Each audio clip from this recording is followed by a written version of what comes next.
애쓰는 많은 이들이 있습니다. 특히 음향과 또 영상, 저희가 전문가들이 이렇게 하지 않고 청년들이 애써서 지금 하고 있는데요. 비록 실수가 있고 가끔씩 틀릴 때가 있지만 함께 예배를 이루기 위해서 애쓰는 우리 청년들 기억하면서 여러분 또한 격려해 주시고 그러기를 바랍니다. 여러분, 지난 목요일 5월 5일은 어린이날이었습니다. 어떻게 지내셨는지요? 재밌게 잘 지내셨는지요? 네. 그러면 어린이일 테고, 그렇지 않고 어린이들로 들들 볶이고 힘들었다면, 어린 조카를 둔 그런 삼촌이거나 그런 이모, 고모지 아니었을까 그런 생각을 해봅니다. 여러 가지 약속과 많은 만남들 그리고 일이 있었을 텐데요. 저에게는 한 번의 결혼식과 한 번의 장례식이 있었습니다. 특별히 제가 가르치던 한 클래스에서 신랑 신부가 나온 그런 경우라서 저에게는 아주 뜻깊은 결혼식이었습니다. 한마디로 잘 쉬지 못했다는 것이죠. 전혀 쉬지 못했습니다. 그런데 저만 못 쉰 게 아니더라고요. 호기 좋게 자전거가 아니라 자동차 끌고 고속도로로 나간 사람들, 정말 차가 막혀서 고생 많이 한 것 같습니다. 그렇게 좀 효자 효녀 노릇 좀 해보려고 고향에 내려갔는데 기차표가 없어가지고 버스로 내려갈 수밖에 없었던 사람들, 정말 생고생을 하고 있는 모습이 저에게 카톡으로 많이 전달되고 했습니다. 그렇게 힘들게 정신없이 우리의 연휴는 마지막 날이 되었습니다. 사실은 아주 뜻깊게 보내야 되는 날인데, 그런데요, 여러분, 지난 목요일은 무슨 날이었을까요? 다시 한번 여러분들에게 묻습니다. 아니, 방금 얘기한 것처럼 어린이날이었죠. 아니요, 지난 목요일은 무슨 날이었을까요? 그날이 그날 아닙니까? 5월 5일 어린이날. 아닙니다. 여러분, 지난 목요일은 주님의 승천일이었습니다. 예수님께서 하늘로 들려 올라가신 것, 승천을 기념하는 날, 크리스찬들에게는 대단히 중요한 주의 승천일, The Ascension입니다. 주의 승천일은 그리스도께서 부활하신 후에 40일 지난 날, 바로 그날에 승천하신 것을 기념하는 절기입니다. 부활하신 것을 우리가 일요일로 생각하기 때문에 그 후에 40일 후는 정확하게 목요일이 됩니다. 그래서 지난해에는 5월 17일이 주의 승천일이었습니다. 유럽의 몇몇 나라들은 그래서 이 날을 공휴일로 지킵니다. 제가 있던 독일에서도 주님의 승천일, 크리스티 힘멜파르트는 항상 공휴일입니다. 그리고 바로 그 다음에 오는 주일이 바로 오늘 승천 주일인 것입니다. 주님의 승천을 기념하는 날이죠. 사도행전 1장 3절에 나오는 것처럼 예수님께서는 부활 후 40일 동안 제자들에게 나타나셔서 여러 모양으로 집중적인 가르침을 베푸십니다. 간간히 그런 얘기를 합니다. 교회 오래 다녔는데도 참 기독교 진리에 대해서도 잘 모르고 성경에 대해서도 잘 몰라, 이런 얘기 하시는 분들 있죠. 제가 묻습니다. 한번 성경 공부 일주일이라도 해봤나요? 한 40일 정도 성경을 제대로 알기 위해서 노력하고 배워보신 적 있으신가요? 그런 게 없으면 여러분들이 잘 모르는 게 이상할 게 전혀 없는 일입니다. 예수님께서요, 부활하신 후에 40일 동안 집중적으로 제자들을 가르치셨는데요, 그래도 제자들은 헤매는 일이 많았습니다. 그러다가 제자들이 보는 앞에서 하늘로 들려 올라가십니다. 그래서 교회는 부활 후 40일 되는 날을 예수 승천 기념일로 지킵니다. 근데 여러분, 대다수의 사람들에게 우리 주님의 승천일은 심지어 기독교인들에게도 그다지 큰 의미를 주지 못하고 있습니다. 제가 지난 수요일에 장로님들도 많고 권사님들도 많고 성경에 대해서 제법 많이 아는 어르신들이 계신 자리에서 물어봤습니다. 내일 목요일이 무슨 날인지 아십니까? 어린이날이요. 그거 말고 뭐가 있을까요? 5월 5일이요.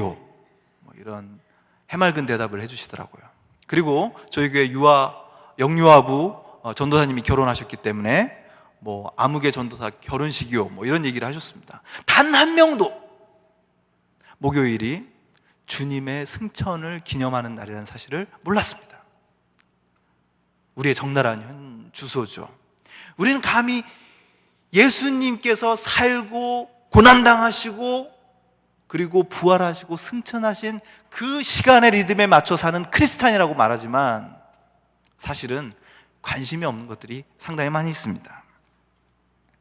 아니, 성탄절, 부활절, 그리고 다음 주면 성령강림절 그렇게 좀 챙기면 됐지, 평일에 있는 승천일까지 챙겨야 된단 말인가, 이런 생각을 하시는 분들도 있을 것 같습니다.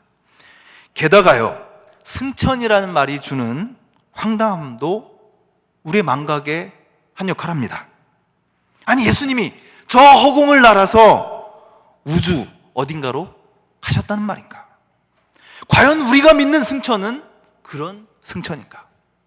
미세먼지와 황사로 가득한 그 하늘 저 너머로 이렇게 날아가셨다라는 뜻인가요? 오늘 우리는 승천주의를 맞아서 다시 한번 예수님이 하늘로 올라가신 사건의 의미를 묻게 됩니다. 과연 성경은 우리에게 어떤 메시지를 전하고 있는 것일까요? 오늘 본문은 예수께서 제자들과 두 번째로 이별하는 장면을 그려내고 있습니다. 첫 번째 이별은 언제입니까? 십자가의 죽음 이전에 일어난 이별입니다. 3년 동안 동고동락한 그 스승과 제자의 관계가요, 십자가라는 끔찍한 사건 앞에서 첫 번째 이별을 겪게 된 것이죠. 두 번째 이별, 그것은 죽으셨다가 부활하신 이후에 다시 한번 찾아온 이별입니다. 40일 동안 같이 계셨던 예수님께서 하늘로 올라가신 것이죠. 여러분, 이별 해보셨습니까? 지금까지 살면서 얼마나 많은 이별을 해보셨는지요? 제가 뭐 사이코 드라마 이런 데도 참여하고 또 인도하기도 하는데요, 사실 이별이 대단히 중요합니다. 어떻게 만났느냐도 대단히 중요하지만 헤어질 때 정말 마음에 있는 감정들을 제대로 털고 헤어지지 못하면요, 그 이별의 상처라든지 혹은 그 이별 때문에 생기게 된 여러 가지 트라우마들이 내 안에 남아있어서 그 사람을 힘들게 하고 그 사람의 삶의 그림자를 드리웁니다. 그래서 잘 이별하는 것이 굉장히 중요하거든요. 여러분도 혹시 이별을 앞둔 분들이 있으면 잘 이별해야 됩니다. 이별다운 이별이 되기 위해서는요, 우선 가는 사람과 남는 사람, 그 두 사람이 이 사건의 심각성을 인식하고 있어야 됩니다. 떠나는 사람과 떠나보내야 되는 사람이 이게 지금 굉장히 심각한 내 인생의 중요한 사건을 눈앞에 두고 있구나, 이런 생각을 해야 된단 말입니다. 한쪽은 심각해요. 한쪽은 뭐 그럴 수도 있지, 이렇게 생각하게 되면 이게 이별이요, 이상해집니다. 자, 그런데요, 제자들을 한번 살펴보십시오. 첫 번째 이별의 순간에도 그랬지만 이 두 번째 이별의 순간에도 이 제자들은 예수님과 이별할 준비가 거의 안 돼 있는 상태입니다. 바로 그렇기 때문에 이제 곧 그들과 이별하실 예수님에게 이별과는 전혀 상관없는 생뚱맞은 질문을 던집니다. 그 질문이 무엇입니까? 세 번역으로 제가 읽어봅니다.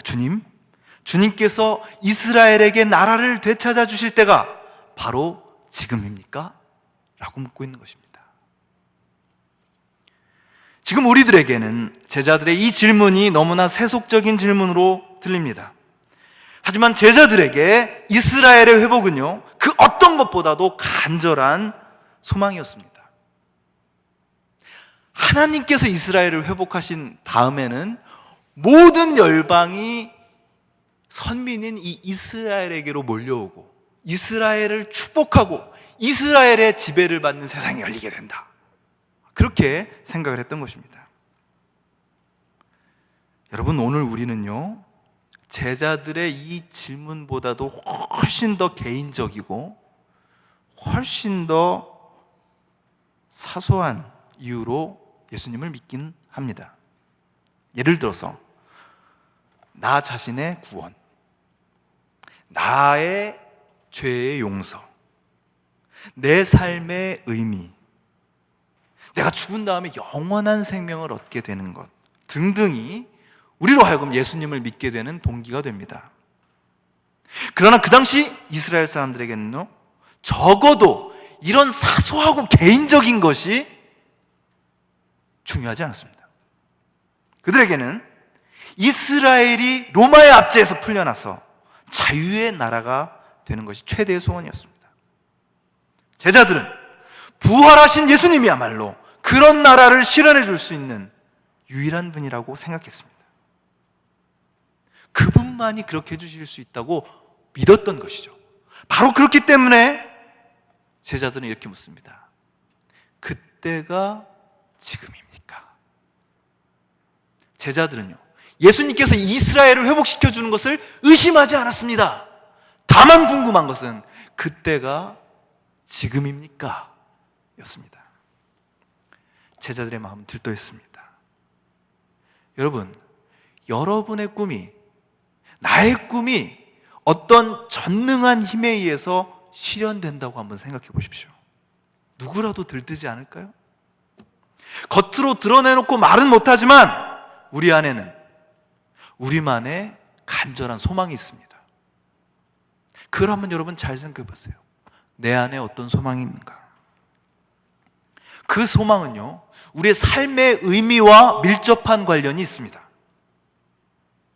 그것이 너무 간절하기 때문에 우리는 그 소망이 물거품이 되는 것은요, 상상도 못합니다. 다만 그것이 언제 이루어지느냐, 그것이 문제일 뿐입니다. 때로는 지금 나의 힘으로는 그 꿈이 이루어질 수 없을 것 같아서 두려워합니다. 그래서 전능하신 그분께 기도합니다. 주님, 제발 그 꿈을 이루어 주십시오. 그 꿈이 이루어질 때가 언제입니까? 하고 묻게 됩니다. 제발 주님, 그 꿈이 이루어질 때가 언제입니까? 그런 크고 작은 그러나 간절한 소망으로 여러분의 마음은 가득합니다. 여러분의 일상들이 그런 소원으로 가득 차 있지 않습니까? 그렇게 들떠있는 우리들에게, 그렇게 들떠있는 제자들에게 예수님의 대답이 떨어집니다. 때나 시기는 아버지께서 아버지의 권한으로 정하신 것이니 너희가 알 바 아니다. 네가 알 바 아니다. 저는 그냥 이 말의 어감 때문에 기분이 나쁩니다. 알 바 아니야. 목사가 알 바 아니지. 네가 알 바가 아니지. 번역을 왜 그렇게 하는지 잘 모르겠습니다. 너희가 알 수 없을 것이다. 이 정도면 괜찮을 건데 알 바 아니다. 그러니까 진짜 기분이 나빠집니다. 저는 읽을 때마다 기분이 나빠요. 그때가 언제인지 하나님만 아시니까 너희가 알려고 하지 마라. 도대체 그러면 언제 우리의 꿈이 이루어진단 말인가? 제자들의 꿈은 이스라엘의 완전한 회복이었습니다. 훈련병들의 꿈은 자대 배치받는 것입니다. 자대 배치받은 군인들의 꿈은 제대하는 것입니다. 여러분들의 꿈은 무엇입니까? 오매불망 여러분이 얻고 싶어하는 것, 그것이 이루어져야지 내 삶이 온전한 것이 된다라고 생각하는 그것은 과연 무엇입니까? 여러분의 소망, 여러분의 그 이른바 기도 제목은 무엇입니까? 정말 그 기도가 이루어지기를 바라는, 그래서 그때가 언제인지를 알고 싶어하는 그 소망은 무엇입니까? 바로 그 순간 제자들에게, 그리고 오늘 우리에게 주시는 말씀이 그 유명한 사도행전 1장 8절의 말씀입니다. 오직 성령이 너희에게 임하시면 너희가 권능을 받고 예루살렘과 온 유대와 사마리아와 땅 끝까지 이르러 내 증인이 되리라. 아무도 아멘이 안 나오죠. 왜냐하면 우리의 삶은 내 삶의 소망으로 가득 차 있거든요. 단 한 번도 내가 예루살렘과 온 유대와 사마리아와 땅 끝까지 이르러 주님이 증인이 된다는 생각을 해보지 않았으니까요. 그리고 그 일을 위해서 고통당하고 슬퍼하고 아파하고 몸부림치지 않았으니까요. 우리는 우리의 소망이 이루어지지 않아서 슬프고 괴롭고 힘들었을 뿐입니다. 나 자신의 꿈에 사로잡혀, 나의 소망에 사로잡혀 다른 아무것도 보지 못하는 제자들에게, 또 오늘 우리들에게 예수님의 마지막 말씀은 전혀 다른 비전, 하늘의 비전을 보여주고 있습니다. 너희는 내 증인이 되리라. 아무도 증거하지 않는 것들을 여러분들은 증거합니다. 오늘 헌금 찬양 시간에 들었던 것처럼 말입니다. 여러분, 스스로에게 늘 기억하고 상기시키길 바랍니다. 여러분들의 가장 간절한 소망보다도 더 큰 하나님의 소망이 있습니다. 그 크고 웅장한 꿈에 우리가 참여할 수 있습니다. 아니, 참여해야 합니다. 너희는 내 증인이다. 바로 이것이 예수님의 승천이 여러분들에게 주는 첫 번째 메시지입니다. 여러분, 이것만이 확실합니다. 이것만이 이 모호하고 애매하고 불확실한 세상 속에서 가장 확실한 여러분의 정체성입니다. 여러분은 그분의 증인입니다. 그 이하도 그 이상도 아닙니다. 잘 알다시피 증인이라는 말은, 마터라는 말은 순교자라는 뜻이기도 합니다.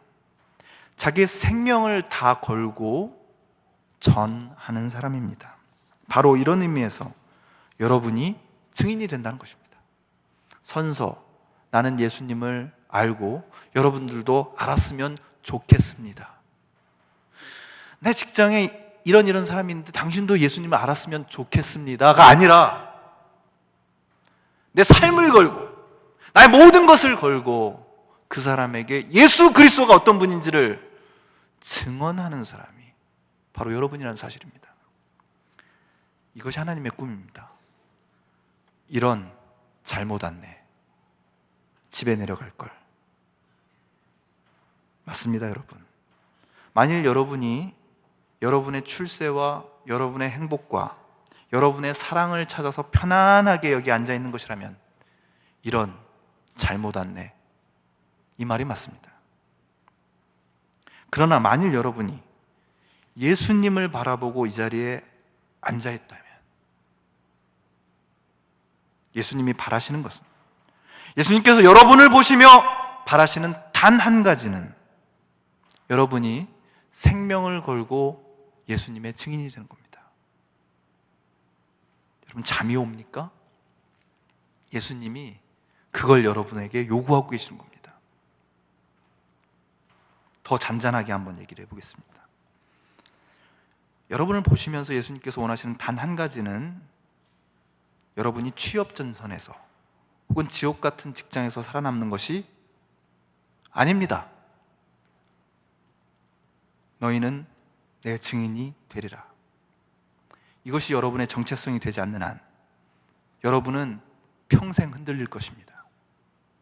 지난주에 흔들렸듯이, 1년 내내 흔들렸듯이 앞으로도 여러분들은 흔들릴 수밖에 없습니다.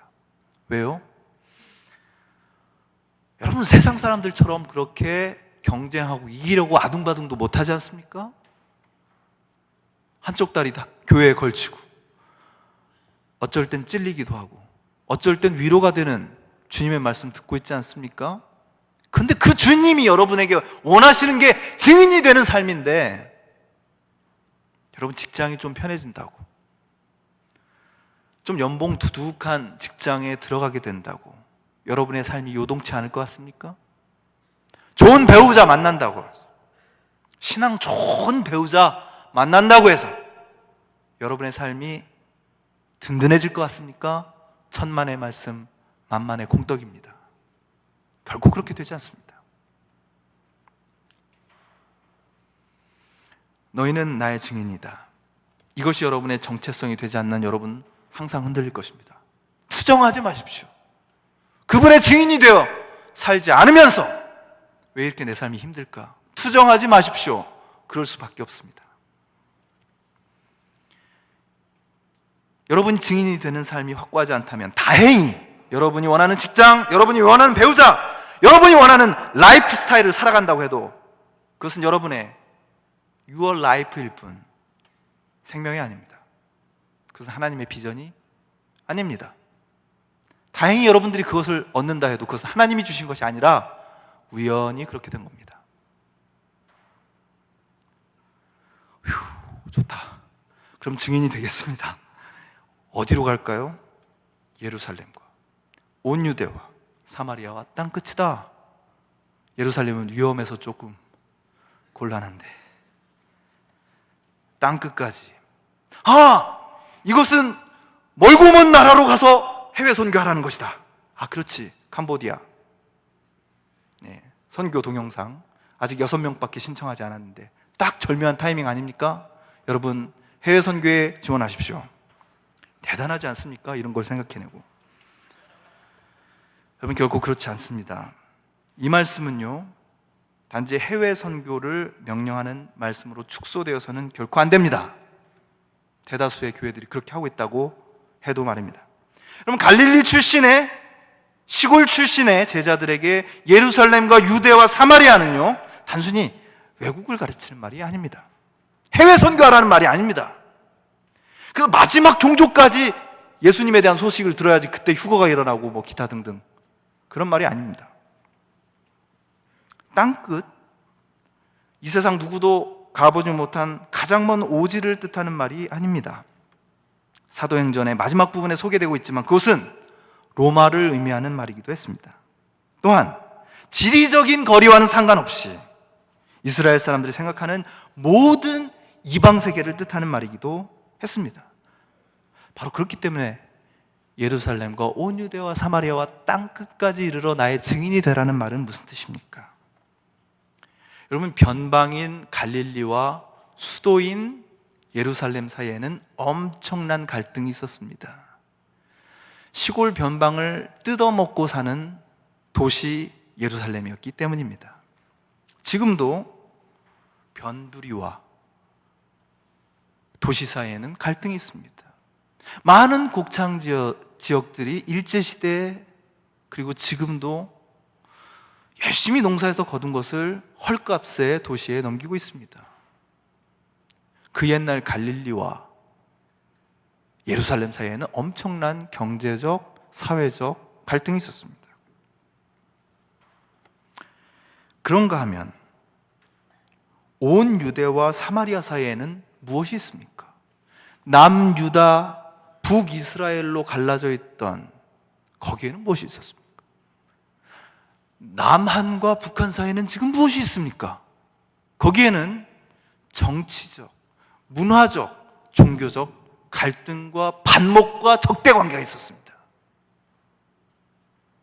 선민인 이스라엘과 이방인, 저 땅 끝에 사는 것들 사이에는 무엇이 있습니까?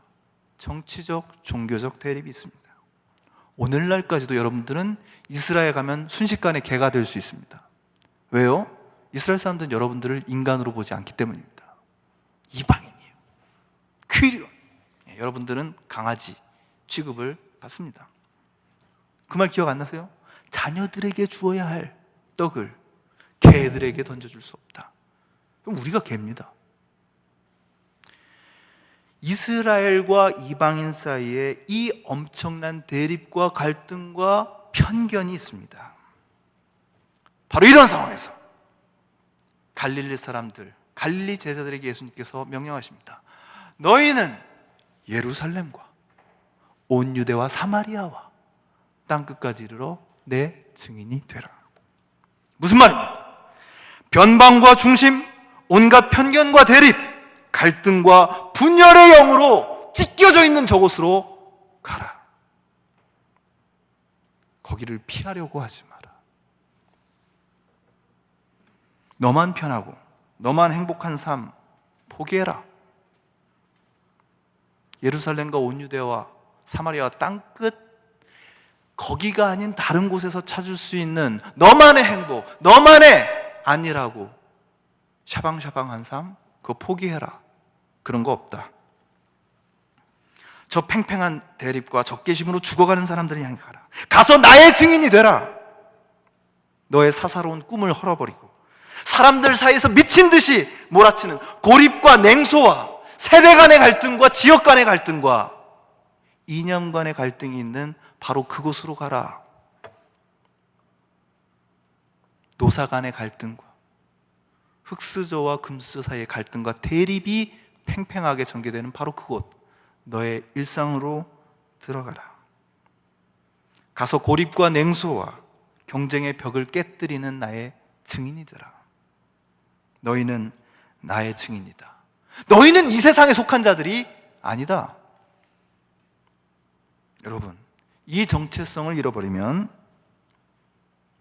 내가 분열과 대립과 반목의 세상에서 예수 그리스도의 증인으로 보내심을 받은 사람이라는 사실을 잊어버리면 여러분이 아무리 좋은 대학교 나와도, 아무리 좋은 직장에 들어가도, 아무리 좋은 상사를 만나도, 아무리 열심히 교회 나오고 헌금 많이 하고 기도해도 여러분 제자가 아닙니다. 그러면 저는 제자는 안 하고 그냥 성장반 하겠습니다. 그냥 기독교인 하면 안 될까요? 여러분, 크리스천이라는 말이 그리스도의 사람을 뜻하는 말이라는 거 여러분 다 알고 있습니다. 제자가 되지 않고서는 그리스도의 사람이 될 수 없습니다. 이런 잘못 왔네. 우리의 마음속에는 이런 절규가 터져 나옵니다. 예수님, 솔직히 저는 그럴 수 없습니다. 아무개는 그렇게 할 수 있을지 몰라도, 지역장들은 그렇게 할 수 있을지 몰라도 저 아무개 속장은 안 됩니다. 속장은 그렇게 할 수 있을지 몰라도 저는 못합니다. 소그룹 리더는 그렇게 할 줄 몰라도 나는 그렇게 안 됩니다. 내 삶이 너무 소중하거든요. 그 삶을 살기 위해서 얼마나 애썼는데, 얼마나 공부했는데. 주님, 저는 약합니다. 다른 길을 알려주십시오. 여러분이 제자라면, 제가 제자라면 그런 질문하고 싶었을 거예요. 근데 불사, 바로 그 순간 믿기지 않는 일이 일어납니다. 오늘 본문은 너무나 간단하게 그 장면을 묘사하죠. 이 말씀을 하신 후에 제자들이 오 하기도 전에 그가 그들이 보는 앞에서 들려 올라가시니 구름에 쌓여서 보이지 않게 되었다. 저와 여러분은 변명할 기회를 얻지 못했습니다. 바로 이 결정적인 장면 묘사 때문에 21세기를 사는 오늘 우리들은 당혹스럽습니다. 많은 성화들이 그 주범입니다. 예수님께서 저 구름 흘러가는 곳, 구름 있고 천사들 있고 하늘 위로 짠 올라가는 그 그림 때문에 우리는 그분이 그저 저 높은 우주로 미지의 세계로 살아버린 것, 그 정도 수준으로 상상하고 있습니다. 물론 예수님이 사시던 시대 사람들은 지금 우리가 알고 있는 우주에 대해서는 전혀 알지 못했습니다. 그저 눈에 보이는 하늘이 전부였어요.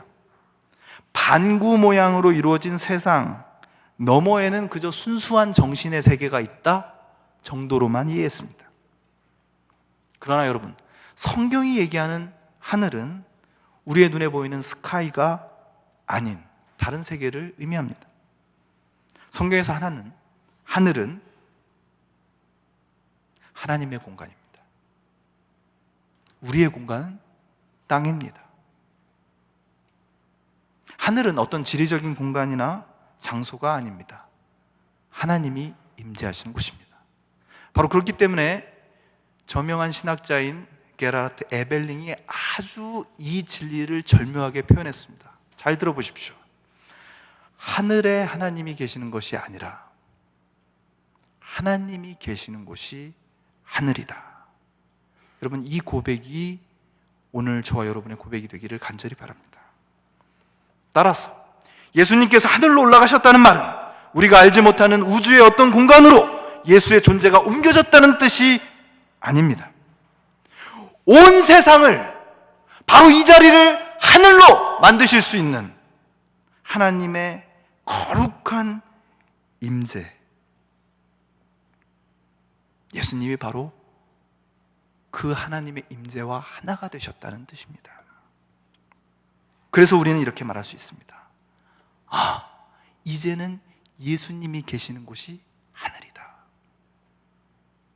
그 깨달음이 우리의 부모님들과 우리의 할머니, 할아버지들이 열심히 불렀던 찬송가 438장 내 영혼이 은총 입어 3절에 절묘하게 되어 있습니다.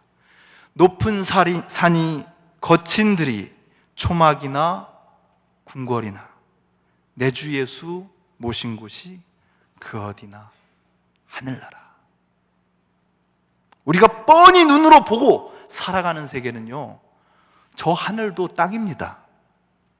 미세먼지, 황사, 가끔 파랗다고 해도 거기도 성서적 의미에서는 땅이에요.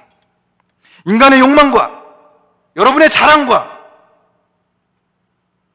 출세와 행복이 모든 것이 되어버린 세상, 땅입니다. 아무리 높아 보여도 그것은 땅입니다.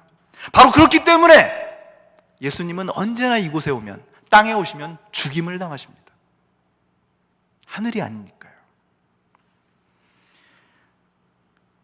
하나님을 참으로 예배하지 않는 땅에서 벗어나 우리 주님은 하나님의 절대 주권, 하나님의 임재만이 있는 하늘의 차원으로 가십니다. 성경에서는 자주 그렇듯이 구름은 하나님의 임재를 상징하는 것이었습니다. 여러분의 친구 예수께서 여러분을 위해서 죽으시고 여러분을 사랑하시는 예수께서 하늘로 들려 올라가셨습니다.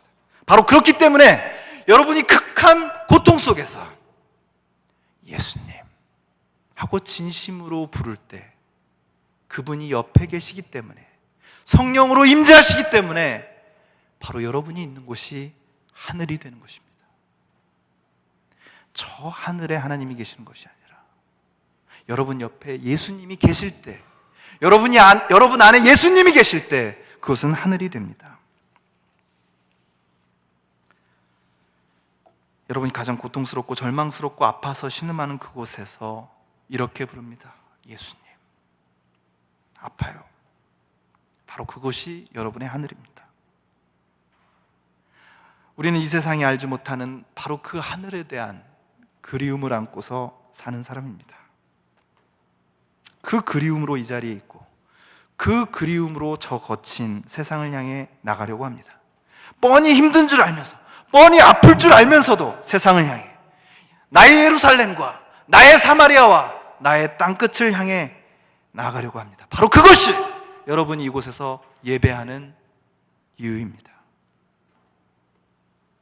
어버이날이 되어서 제 육신의 아버지께 전화드렸습니다. 많은 설교와 강의를 통해서 저는 우리 아버지 흉보는 일을 자주 했는데요. 오늘 아침에 우리 아버님께서 저에게 이렇게 얘기해 주셨습니다. 네가 설교하는 창천교회 청년들이 젊은 사자와 같은 청년들이 되기를 간절히 기도하마. 그러면서 창세기 49장 9절을 읽어주셨습니다. 유다야, 너는 젊은 사자로다. 내 아들아, 너는 움킨 것을 찢고 올라갔도다. 그가 엎드리고 움크림이 숫사자 같고 암사자 같으니 누가 감히 그를 범할 수 있으랴. 이 말씀으로 청년들을 축복하라고 말씀하셨습니다. 여러분, 오직 성령이 임하시면 여러분이 권능을 받게 됩니다. 권능이라고 번역된 헬라어는 dynamis, 바로 여기서 다이너마이트라는 말이 나왔습니다. 여러분의 무능력과 여러분의 두려움을 깨뜨리는 다이너마이트, 여러분을 현실에 안주하고 타협하는 집안의 동물이 아니라 이 세상을 향해 포효하는 사자로, 젊은 사자로 만들어줄 그 능력이, 그 성령이 여러분에게 임할 것입니다. 바로 이것만을 위해서 저는 여러분 한 사람 한 사람을 생각하면서 간절히 기도할 것입니다. 그 힘으로 여러분이 세상을 향해, 또한 캄보디아를 향해 나아갈 수 있을 것입니다. 그 성령이 오직 예수 그리스도의 사랑의 영이시기 때문에 우리는 다음 주에 성만찬을 나누며 예배할 것입니다. 우리가 그분에게 다가서는 것보다 더 빨리, 더 많이 그분이 우리에게 다가오시기 때문에 그 사랑을 성만찬을 통해 확인할 것입니다. 여러분, 초대하십시오. 간절히 기도하면서 나 자신과 내 주변에 있는 갈릴리 사람들을 초대하십시오. 중간고사가 끝나고 무너진 마음들, 학점이 변변치 않아서 대학생활 이제 몇 달 해봤더니 너무나 슬프고 좌절해서 더 할 수 없을 것 같은 사람들을 초대하십시오. 직장에서 여러분들만큼, 아니 여러분들보다 훨씬 더 힘들고 괴로운 사람들을 초대하십시오. 나만 힘들다고 할 것이 아니라 외롭고 괴롭고 아파서 힘든 사람들을 초대하십시오. 그들을 향해서 중보하며 그들이 하늘을 맛볼 수 있도록 애태워하면서 나가십시오. 부딪혀야 뜨거워질 거 아닙니까? 속회를 통해 나는 말씀을 가지고 이 세상과 충돌해야 뜨거워질 거 아닙니까? 우리 안에 있는 나약함과 냉랭함을 간절함과 뜨거움으로 변화시킬 성령을 사모하며 일주일을 보내야, 그래야 여러분이 변화되지 않겠습니까? 그런 한 주. 그래서 여러분 땅이 하늘로 바뀌는 것을 체험하는 한 주가 되시기를 바랍니다. 우리 모두의 하늘이 되신 주님께서 반드시 다시 오십니다. 그 주님을 그 어느 때보다 그리워하며 그분의 증인이 되기를 간절히 바라는 한 주가 되시기를 주님의 이름으로 기원합니다. 기도하겠습니다.